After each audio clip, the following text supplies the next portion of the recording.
Bueno, bienvenidos a esta nueva sesión con el cual vamos a culminar la mañana. El tema, como ustedes pueden leer, es Museo 2035, tendencias, temores, desafíos y oportunidades que nos depara el futuro. Sobre todo estamos viendo, les hemos pedido a este grupo privilegiado de gente que nos advierta sobre qué es lo que nos espera en los próximos años. A todos nos resulta difícil hacer pronósticos, sobre todo en estos tiempos en que los plazos se cumplen casi de inmediato, con lo cual preferible no hacer pronósticos para que no se cumplan, porque los peligros podrían ser también tremendos. De todos modos, hay señales, hay evidencias que nos muestran que la sociedad está cambiando de una manera muy rápida, así como todo el sistema ecológico está sufriendo embates y los movimientos que estamos haciendo en los ecosistemas no parecen ser lo eficaces que uno quisiese, con lo cual los museos no tienen otra posibilidad que cambiar para acompañar este proceso que estamos presenciando.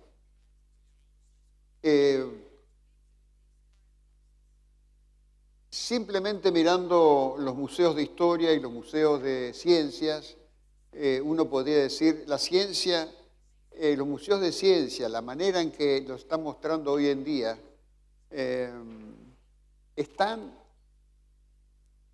actualizados con las discusiones que se están teniendo en el mundo acerca de los fenómenos que nos implican a todos de una manera inmediata. Aún los animales embalsamados en los museos son parte del diálogo con los visitantes. Cuando una orangutana ha sido declarada sujeto no humano y por medio de un recurso de amparo ha obtenido una personalidad jurídica que hace que se le exija que se la deje en libertad. Estamos hablando de la orangutana del zoológico que se está condicionando para ir a la selva brasileña en virtud de un recurso de amparo. Digamos, estos temas, saco este tema porque me parece que es importante en relación al género animal, pero podríamos hablar de los minerales, podríamos hablar de los vegetales, de qué manera influyen en el ecosistema toda la política extractiva que están prácticamente financiando las economías de nuestros países. Y los museos de historia, todavía muchos de ellos basados en las narrativas de las batallas del siglo XIX y en los intentos muchas veces de hacer que los acontecimientos de coyuntura actuales adquieran legitimidad por identificación con esas batallas del siglo XIX y sus condimentos patrióticos, dejan un vacío para el visitante que no toma en cuenta muchas de las otras problemas que estos visitantes en estos momentos tienen, como lo son los que hemos estado escuchando en las mesas del día de ayer, por ejemplo, referidos a los temas de los museos comunitarios, los museos sociales, los museos que tienen que confrontar el terror y encontrar maneras de representarlo. Yo creo que ellos ya son todas evidencias que demuestran que el museo está cambiando en su rol. ¿Cómo va a llegar a este 2035? ¿Dónde estaremos parados, si es que estamos parados para esa época? Para tratar de actuar en ese ambiente. Hoy, por suerte, tenemos a 4 personas aquí. Realmente, a mí me parece que estamos muy felices de tenerlos con nosotros, porque tienen una variedad de puntos de vista.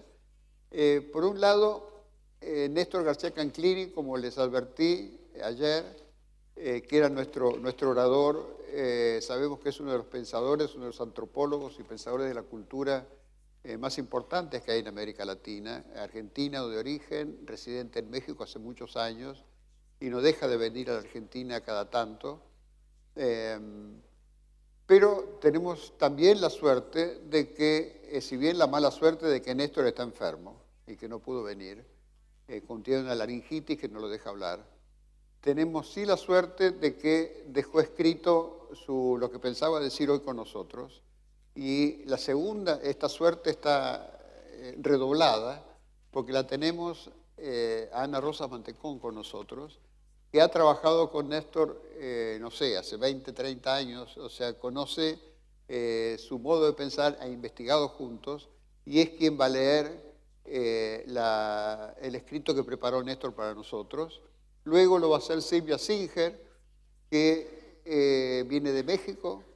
Ella dirige el Museo Interactivo de la Economía, un museo realmente espectacular en términos de interactividad para un tema tan abstracto e intangible como es la economía, y ella nos va a dar su punto de vista acerca del futuro.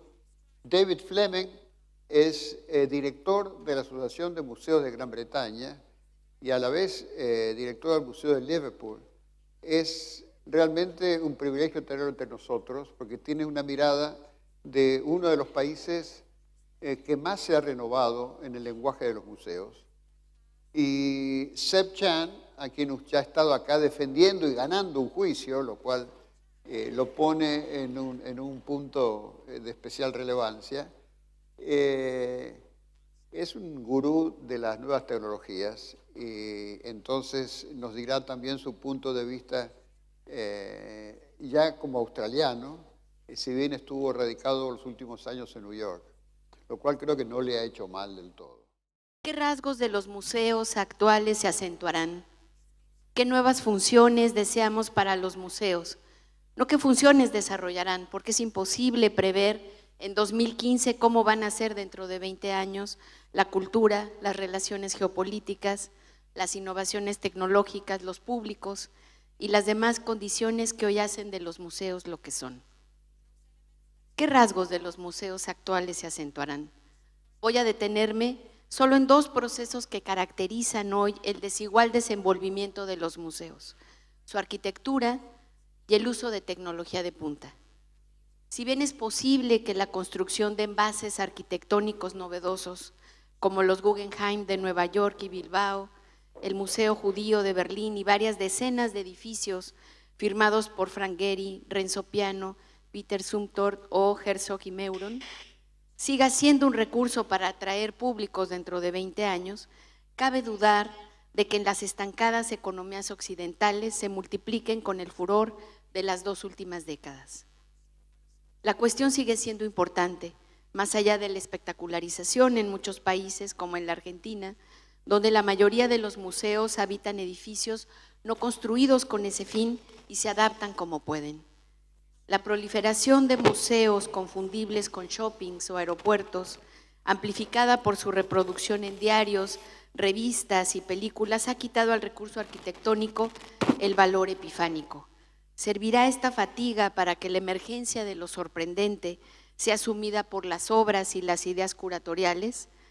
Otra historia está desplegándose en los países árabes y en China, donde el año pasado se construyeron unos 300 museos nuevos, uno por día, acordes con su potencia de coleccionar y edificar.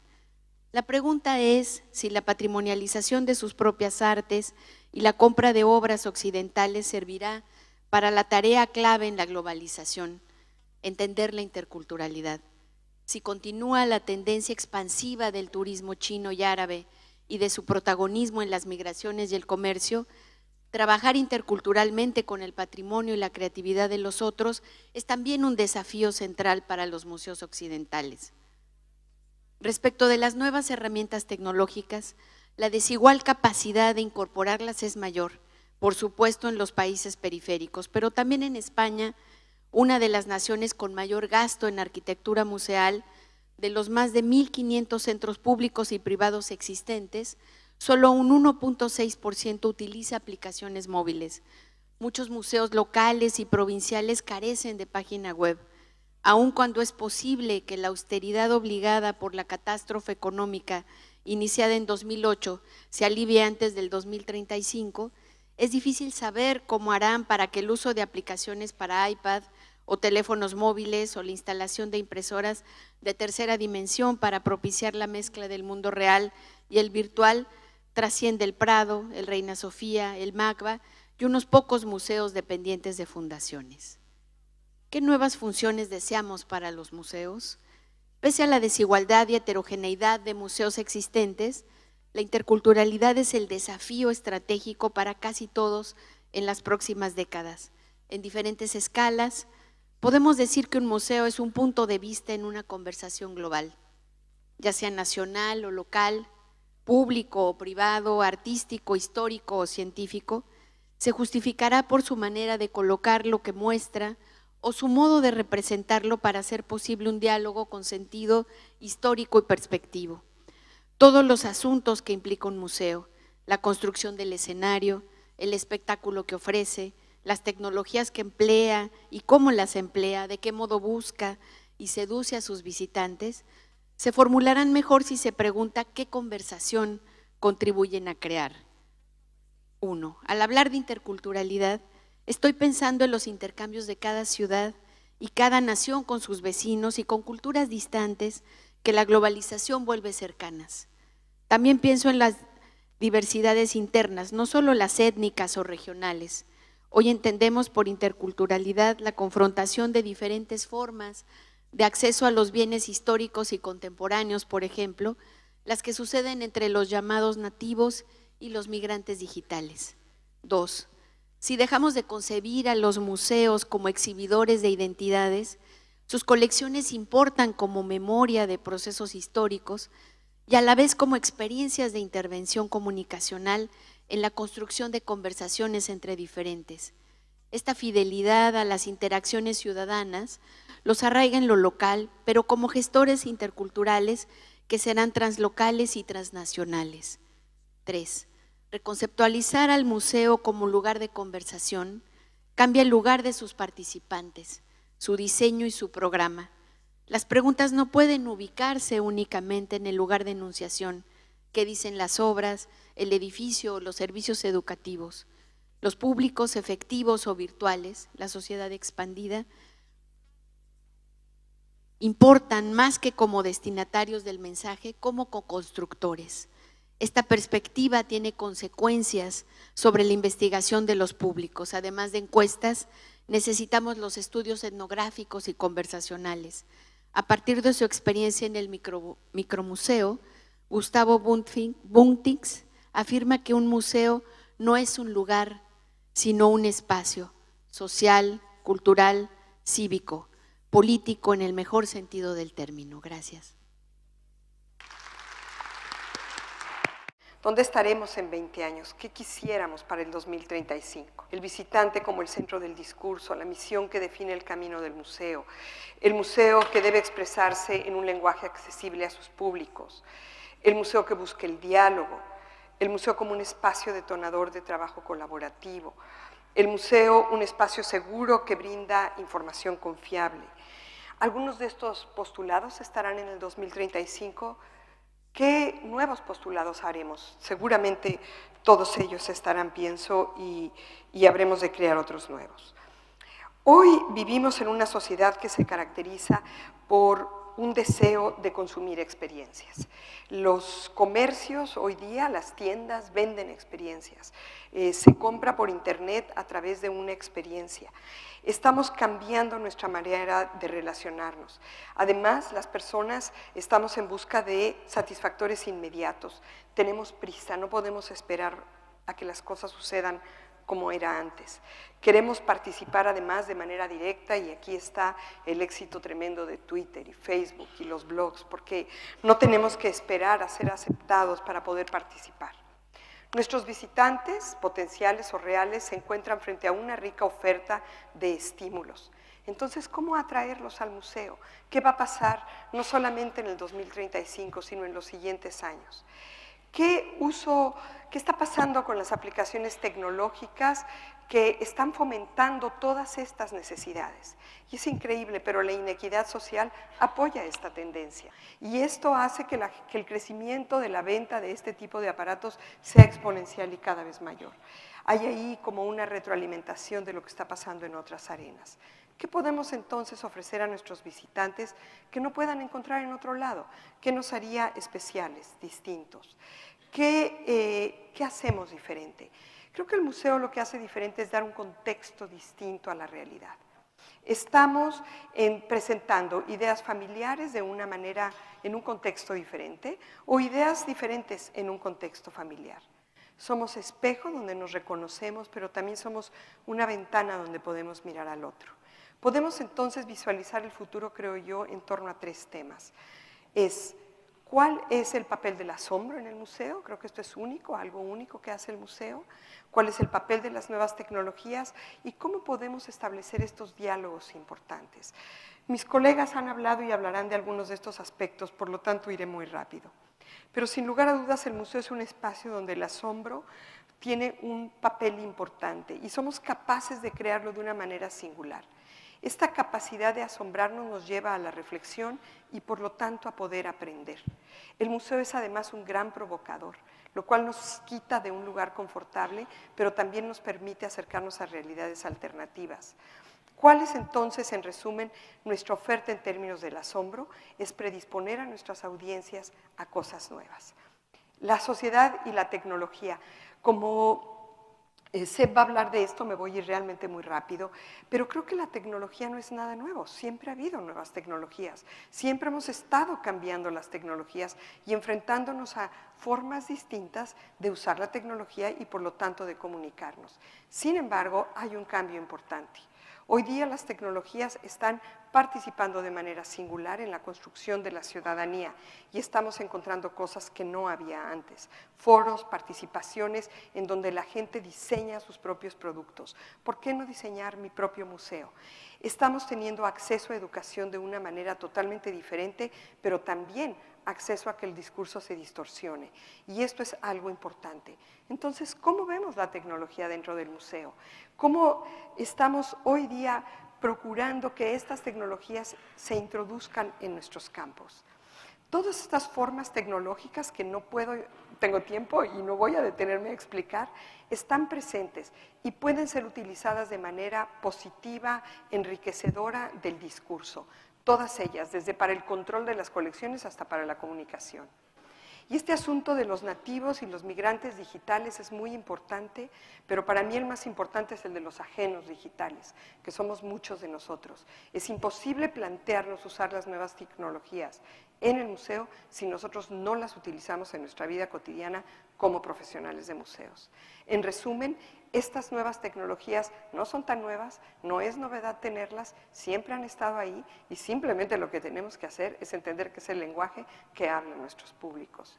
Finalmente hablaré del diálogo en el museo como un problema fundamental y es el diálogo del artista y su obra con los públicos, el diálogo de la naturaleza y sus procesos con los públicos y el diálogo de la sociedad y sus fenómenos con los públicos. Y por eso todos los museos compartimos los mismos retos y compartimos las mismas oportunidades. Ahí entonces, cuando ponemos al público en el centro de la acción, estamos realmente caminando, creo yo, en el camino acertado. Cuando abrazamos la controversia, creamos credibilidad y abrimos un espacio para la sociedad. Y ahí es donde este diálogo es una herramienta que provoca un sentido de pertenencia dentro de nuestros espacios, no importa lo que mostremos, y le da valor y sentido al trabajo que hacemos como museos. En resumen, el diálogo permite apropiarse del contenido del museo y permite que la gente haga sentido, como diría en inglés, o tenga significado su visita al museo. Para terminar, diré que para mí, el reto de los próximos 20 años es seguir el cambio vertiginoso de la sociedad. El que como instituciones tomemos la decisión de si estamos ahí observando lo que pasa afuera o nos unimos a esa gran dinámica, a las necesidades y a los deseos de nuestros visitantes. Muchas gracias. Hola, I think I'll use both microphones just to make sure. Very briefly, I'm going to talk about one thing only because I only have a few minutes. I want to talk about the social impact of museums. museums used to have no social impact, or very, very limited social impact, and it's become very clear over the past 20 or 30 years that, in fact, they have a huge role in modern society all over the world. But they do face different pressures. Social and economic trends, for example, in Europe at the moment, the big burning issue is that of refugees, asylum seekers coming to Europe from Syria and Africa illegally, according to the law. What are museums doing to talk about this? What's the museum role in a burning issue of that nature? There are global challenges such as the aging population. Every nation on earth is living longer, and the richer the country, the longer people are living. It's beginning to bring about an increasing burden on everybody else, on the younger population, as we struggle to find ways of looking after people who are getting older and more frail.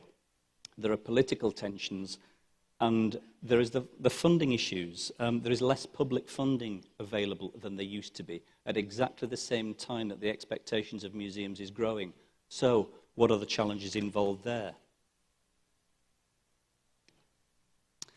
I think you have already heard a little bit about Museums Change Lives. This is the new policy statement on social impact by the UK Museums Association, of which at the moment I have the honour to be president. You can get copies of this from the British Embassy desk, which is out there if you want to see it. But basically, excuse me, too many things to hold. There are some key principles in that document. Every museum is different from every other museum. We often forget this, but no two museums are the same. We all have to look for the principles which link us together. Our methodologies will always be different depending on which nation we're in, what kind of subject matter we have, what kind of collections we have, and so on and so forth. But there are some underlying principles that bind us all together. Increasingly, audiences are creators as well as consumers. The audience doesn't just expect now to be told what to do, they expect to see themselves in our museums. If we want to engage big, diverse audiences, they must see themselves in our museums. This is not the traditional museum way of doing things. And these next 4 points are particularly important. Museums foster questioning, debate, and critical thinking. Museums used to foster no critical thinking. They used to just foster inquiry, maybe, but basically knowledge was imparted. Now, our job is to make people think about what's going on in the world. Effective museums engage with contemporary issues. Again, the old-fashioned museum never used to do this. It used to avoid contemporary issues because they're all very difficult and they're irresolvable. Social justice is at the heart of the impact of museums, and museums are not neutral spaces. If you remember nothing else about what I say, please remember this: museums are not neutral spaces. This is a handicap which museum people have given themselves for many years, trying to pretend that somehow or other we're different from everywhere else on the planet, and that we can avoid contemporary issues and we can be neutral. It's simply not true. I want to give a couple of very brief examples of museums in action. This is a positive example. The Museum of International Democracy, currently being built in Rosario, in this nation. A fabulous project in a nation which has, shall we say, an interesting relationship with democracy in the 20th century. What a brave thing to do. And this is exactly the kind of initiative which is happening all over the world, increasingly, even in a country like Argentina, looking at democracy. But I want to give you another bad example of the kind of pressures that we're facing. You're probably not aware of this in the Americas, but there was a recent issue in the UK of a museum selling an item from its collections for a significant sum of money, £15.8 million, which is an awful lot of money in anybody's language. To cut a long story short, the behaviour wasn't good, the behaviour was bad, the authority which sold the collection has been discredited. There's a lesson there for us all. Be very careful in the face of these new pressures how you behave. Don't neglect the good old virtues of museums, of behaving in an ethical fashion at the same time as adopting new practices that will make us more and more relevant. That's the end of what I want to say. Thank you. So I'm going to give a quick talk about weak signals from the future. I think if we look back to 20 years ago, 1995, the world that we thought was going to appear, the sort of museums, the sort of libraries, the other sort of cultural organisations we thought we'd have from 1995 are very different to the things we have now. So projecting into the future 20 years from now is in fact very, very difficult. But we can see weak signals from the future but now. My friend Anab Jain, a British designer, talks about this period we're in, which is, she calls the kind of new normal, which is a super dense period of change where all of this change is occurring at once. And that's not going away. It's just going to get more dense. So what are those changes? More urbanisation, demographic shifts, big inequality changes, climate kind of change, austerity, labour pressure from automation and global shifts, and we need to address these sorts of things. The sector is increasingly diverging. The small museums are fighting against these enormous branded museums, and I think small museums will only survive through collaborations and creating federations. And at the same time as this, museums are struggling because the things that they collect are also beginning to change. Museums are needing to collect and preserve digital-born works, digital artworks, but also digital media that tells community stories. This is a piece of work that I collected for the Smithsonian. This was the first app in the Smithsonian's collection. How might you preserve and collect an app? Also, we're beginning to find that the traditional things that museums have, vases and these sorts of things, are also becoming software and code. So how might museums collect those? Also, we're seeing that other people are beginning to collect the stories that museums usually collect. This is the Twitter archive of Ferguson, which is now shareable. At the same time, we're seeing persistent networks, so this idea that you are permanently connected, pervasive media, and as we've just seen with my device failing, things need to fail in a graceful way because we're permanently connected. This is a sports kind of stadium in the US that now offers high kind of definition screening of the game whilst you're in the stadium watching the game. We're entering a world which is increasingly post-mobile, where user experience and design becomes a differentiator between things. New interfaces are appearing. Small, cheap computers are in and are in all the things that we have. This is some prototyping that my team at the Cooper Hewitt in New York was doing in-house, making devices that ended up like this. So this is what we just rolled out at the Cooper Hewitt. This is a device given to every visitor that allows visitors to collect and create things as they walk around the museum. It's a pen. We made this pen in Taiwan from scratch for very, very minimal cost. And this has changed the way people behave in the museum. It means they can take the entire museum home with them. And because it doesn't have a screen, it doesn't get in the way. And people who are 80 and people who are 8 love it and know how to use it. So that's it in operation. Also, we're starting to see the rise of robots. Robots are becoming normal things in museums now. How do we build museum galleries so robots can navigate them? What is a machine-readable museum? This is from a few years ago in Australia. In fact, this is a robot that roams around the National Museum of Australia, providing telepresence to schools all around Australia, where they can speak to a curator without physically visiting the museum. The challenge for this is robots cannot climb stairs. So how might you design exhibition galleries so that you can walk around with a robot? Of course, with this convenience comes huge issues of privacy and surveillance, discrimination that you're not even aware of. when your health insurance is determined by the things you look at on Facebook and your friends. That's already beginning to occur. Credit ratings based on the things you look at on the web.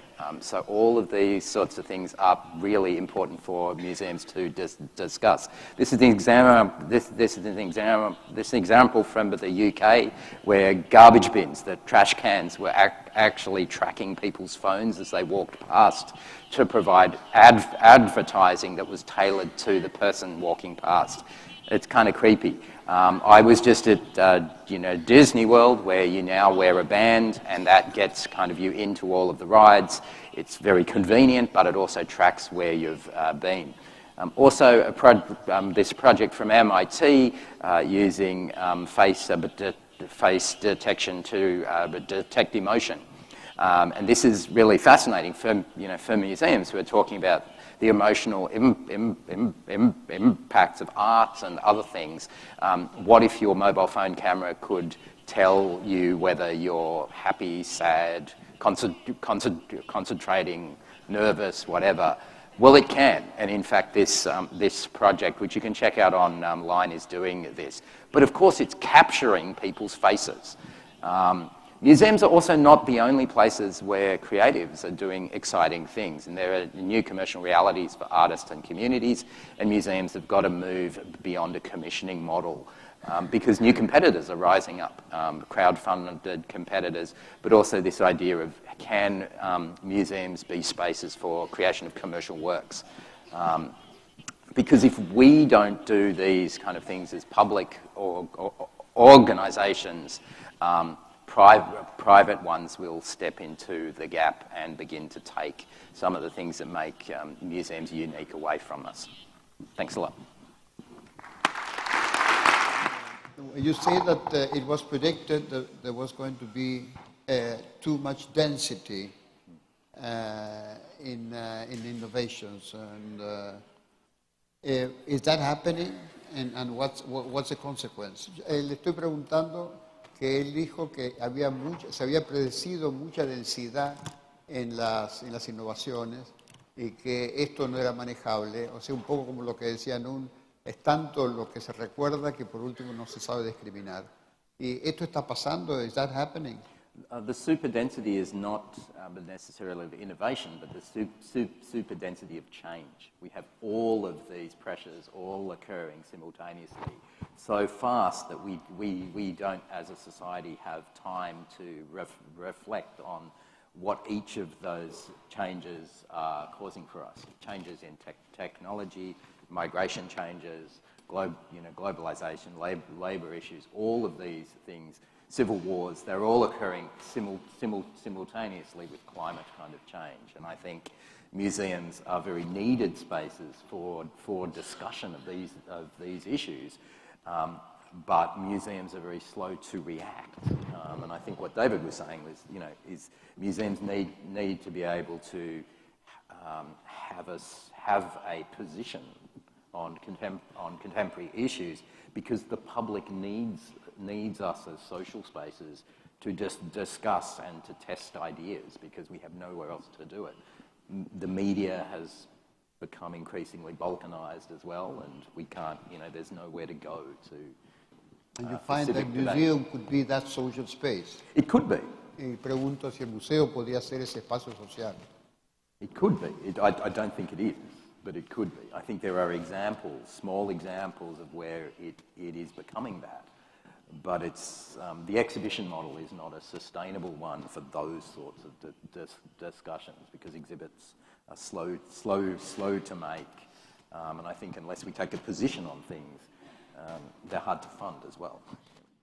Me gustaría saber, en Inglaterra, yo he visto, por ejemplo, que en museos como el Victoria and Albert, que quizás sea uno de los museos que a mí más me gustan por los objetos que tiene. A la vez yo veo que hay una tendencia a renovar el modo de exhibir. ¿Vos crees que los museos en Inglaterra, sobre todo los nacionales, hay una tendencia a la transformación o aún predomina los objetos? Thank you. Gracias. I think objects will always be central in museum work. They're very important, but they're not the only medium for transmitting information. And I think it's becoming clearer today that if you rely solely on objects to communicate messages, you're limiting yourself. And I think that many British museums are discovering this, hence the need to reinterpret. Different generations will always have different perspectives on objects. They'll always have new things to say. But also, there are many things that can't be spoken about intelligently just by looking at objects. The issue I mentioned earlier on of migration in Europe at the moment, it's impossible to tell the story except through photos and film and sound. The objects aren't there. So if museums restrict themselves to thinking, if it's not an object, you know, if you don't have an object, we're not a museum, it's not worth talking about, is I think, increasingly an outdated idea. But I'm not suggesting that objects aren't important. They are terribly central to what we do, but they're not the only way. Porque lo que yo veo es esa, digamos, el Museo del Siglo XX tiene algo para mí muy positivo, que es la capacidad del ensimismamiento. A mí me parece una palabra hermosa esa. Es estar consigo mismo frente a una obra de arte, por ejemplo, o sobre a un objeto muy significativo, que con un devenir de información muy rápida, este lapso de tiempo que se requiere, de silencio, de concentración, de duda, se puede llegar a perder, ¿no? Entonces, más que la presencia o no del objeto, quizás lo que estamos hablando es de tiempo. ¿Alguno de ustedes quiere agregar algo? Si no es así, vamos a pedir al público así.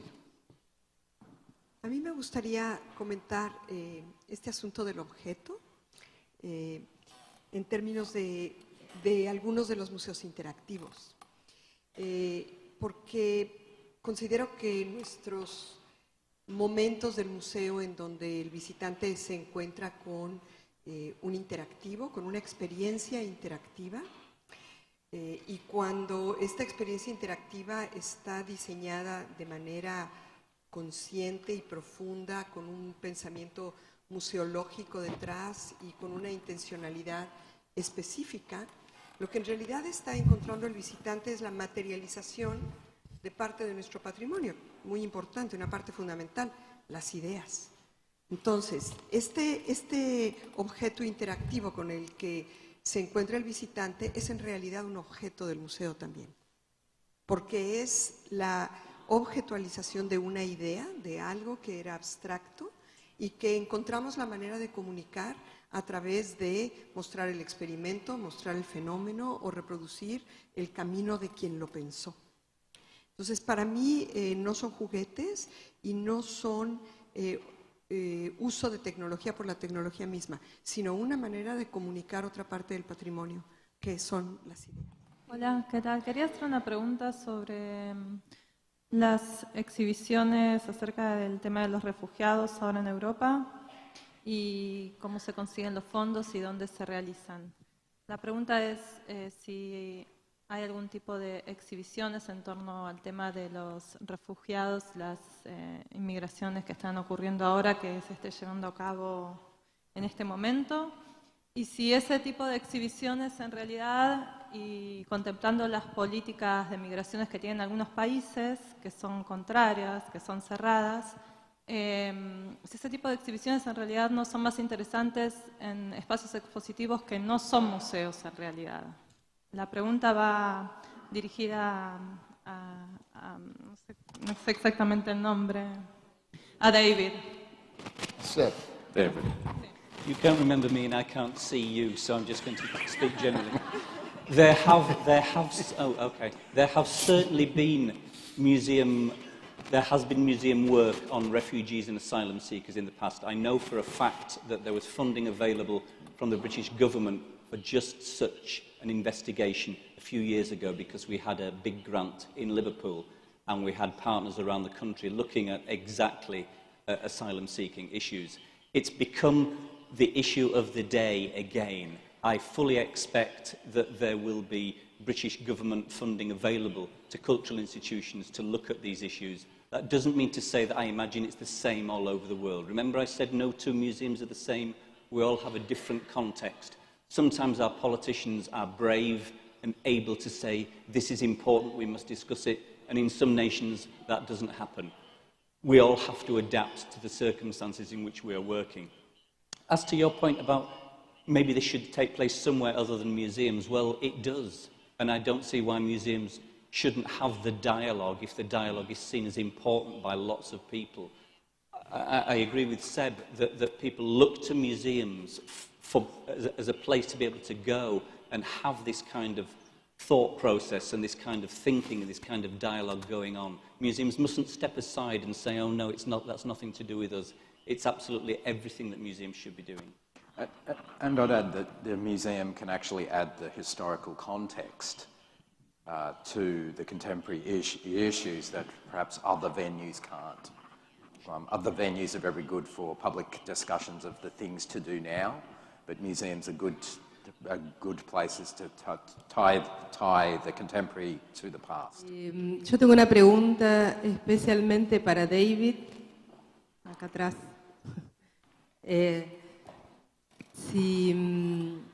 Quería saber, en tu opinión, ¿cuál es el principal rol de los museos de ciencia y tecnología frente a la crisis civilizatoria profundamente arraigada con el modelo de desarrollo científico-tecnológico que tenemos? Oh, that's easy. Sorry, it really isn't easy. Well, the traditional role of museums and science and technology is to look at a linear process. You know, there were ancient technologies, then they got better, and technologies improved, and so on and so forth. So museums, as Seb has reminded us, have a very important part in reminding people of where we came from. I was speaking this week. I was at a party in Portugal. I'm not name-dropping here, but Paul McCartney's brother was there at this party, okay?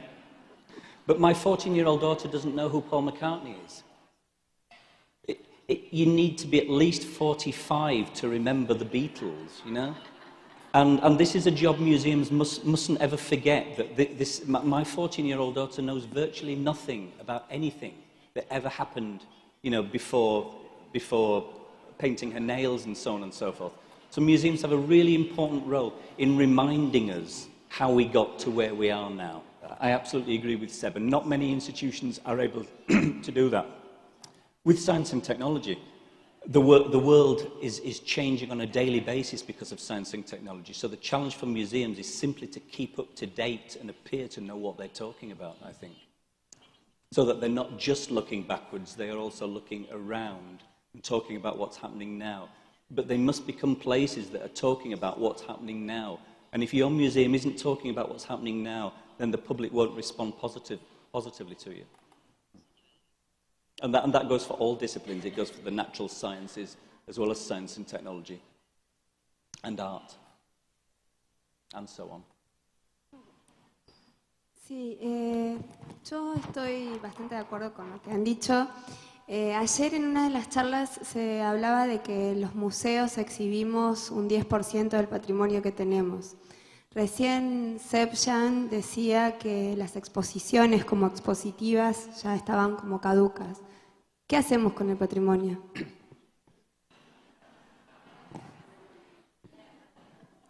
I mean, I think, you know, a lot of the work that I've done over the last 15 years has been about opening up those collections. And I think, you know, as Rob kind of Stein said yesterday, the web and digital is the way to get those collections out, at least in a mediated way. There are also other examples of where museums are doing loans more, and museums should be loaning their works out more, particularly works which are in storage. There's a great initiative in Australia that's been running for nearly 20 years now called Art Bank, which is a federal initiative that people, anyone, citizens can rent art, contemporary art, from this art bank to put in their homes. and you rent works from emerging artists, and it's a great way to support emerging artists, but also to mean that museum-like things or museum pieces begin to appear out in the community. One of my former colleagues has this line that he says museums should move their collections to the airports. All of the collections that are in the storage should move out to the airports where people would see them as they travel.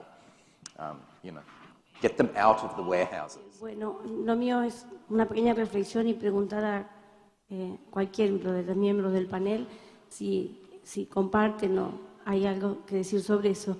Yo creo que además de los edificios espectaculares, todas estas cuestiones que la tecnología que veníamos hablando, que acuerdo obviamente, que cada vez está más presente y va a estar más presente en los museos del futuro, algo que también me parece a mí y consulto con ustedes es el avance en los derechos humanos, particularmente en el caso de los museos de antropología, en los derechos de los pueblos originarios, y que no necesariamente esto está generando, y creo yo que no va a generar a futuro, situaciones de diálogo y de coincidencia, sino muchas veces de conflicto.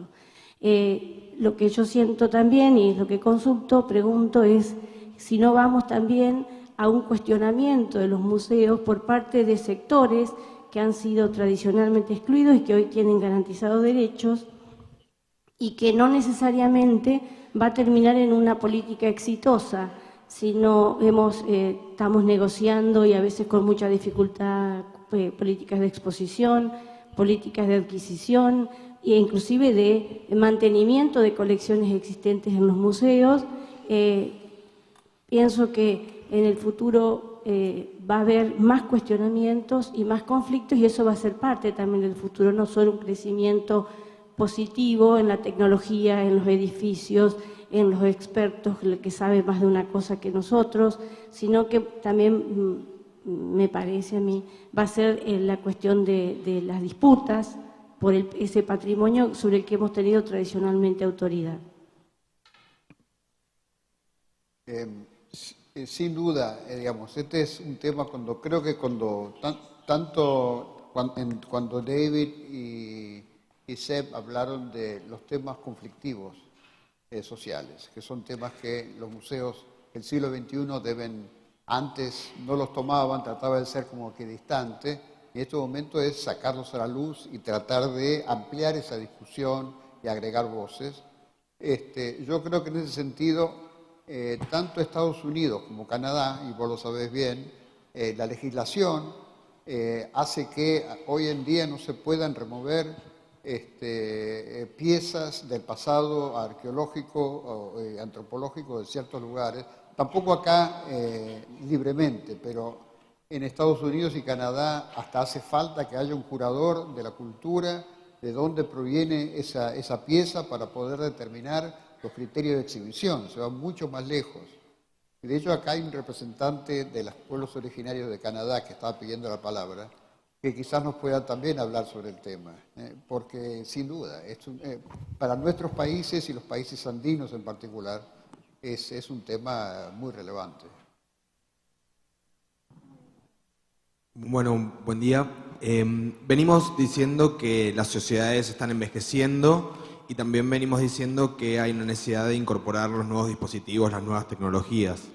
Y mientras pienso en estas dos cosas, pienso que están un poco en tensión. Y la pregunta es para toda la mesa y cómo llevan adelante proyectos con tercera edad y nuevos dispositivos.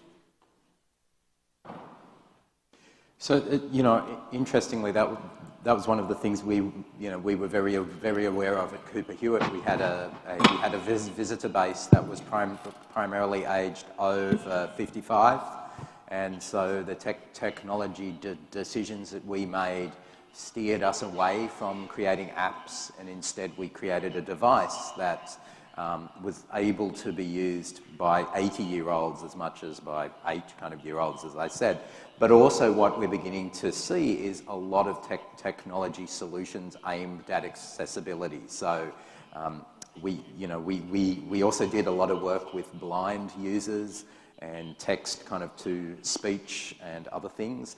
Also, I was just speaking to some people who are developing a hearing filter that will allow people with hearing loss, including myself as I get older, to hear music the way we used to hear music by tuning, manually tuning our hearing devices. So, there's a lot of technological shifts. I don't believe that there is a divide anymore in terms of age, but I think there is one in terms of types of use and speed of use. And it's type of use and speed that is what is going to differentiate the haves from the have kind of nots.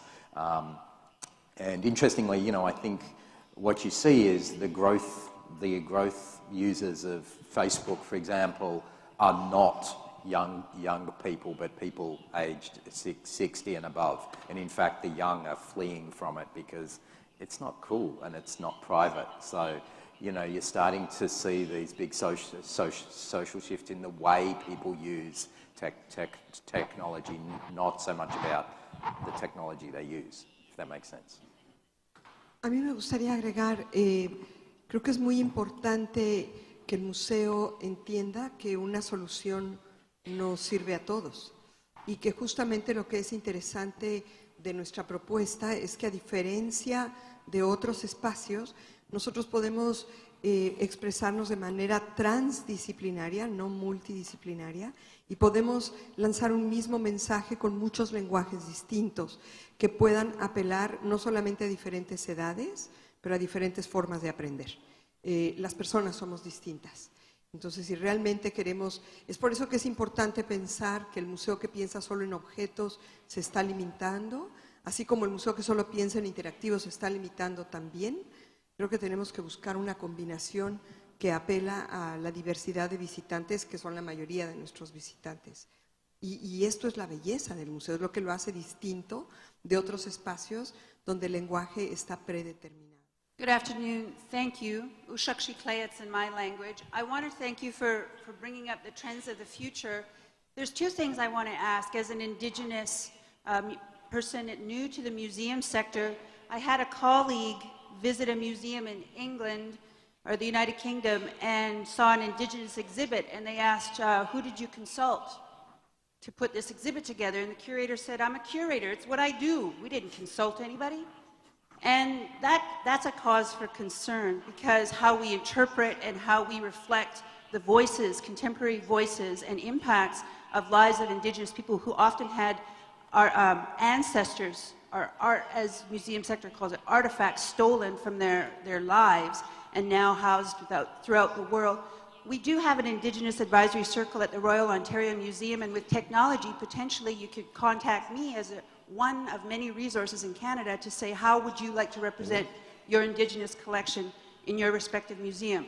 So that's one part of my question, how you represent Indigenous people throughout the world in real time. And the other question would be, having gone to the workshop yesterday on atrocities, my heart rate went up. I had lump in my throat. It was very emotional. And yes, we want to provoke, but do you budget for tissue paper when people cry at those exhibits? What do you do with those Kleenex when people cry? Like, what kind of rituals, especially when you're talking about Indigenous populations, and those populations are often still alive, what kind of ritual or ceremony or something to contain that emotion? We're gonna provoke it. What do we do to care for our visitors?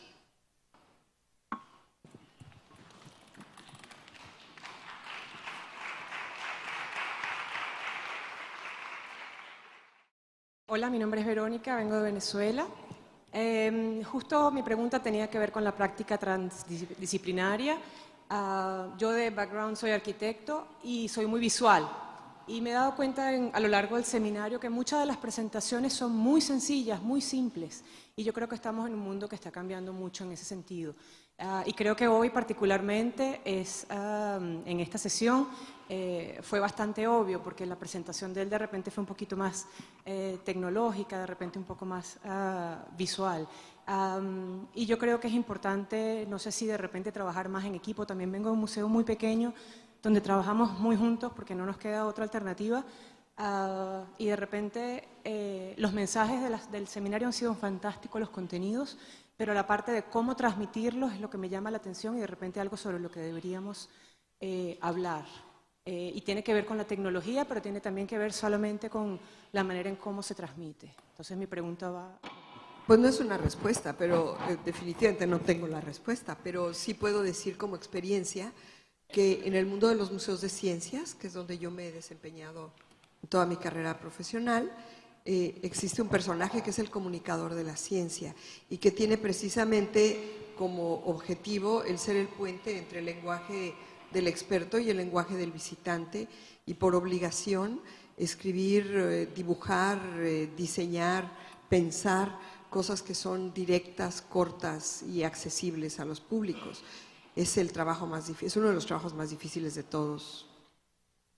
Bueno, yo les agradezco enormemente a los disertantes, al público, y cerramos acá esta sesión.